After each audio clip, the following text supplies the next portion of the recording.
In the last glacial maximum, the Earth had experienced climate conditions and vegetation distribution which were different from what we are experiencing now.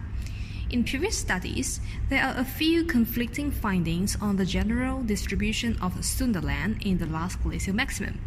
Some studies suggested that forests were replaced by savanna over major proportions of Sundaland, while on the other hand, some studies suggested that lowland tropical rainforests persisted despite any reduction in rainfall.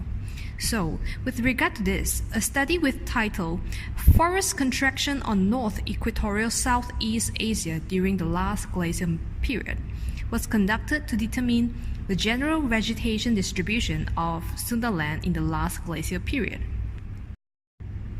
The results of the study show two important messages.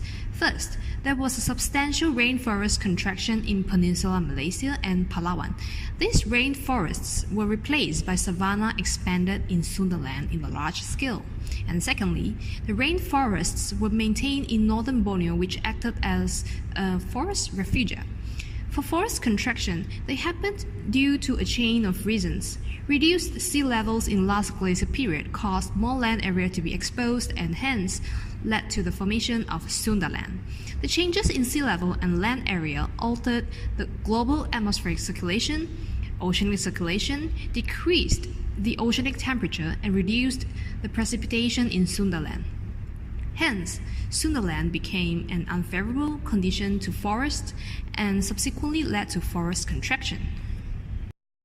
However, the rainforests in Borneo were found to be maintained and acted as a forest refuge and had high speciation rates.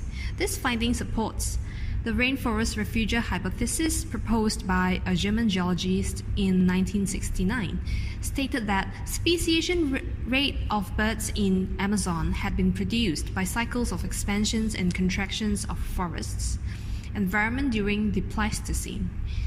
The savanna expansion caused environmental barrier that reduced genetic mixing between Borneo and Sumatra flora and fauna. This vegetation barrier explained the limited crossover of rainforests, especially between East and West Sundaland.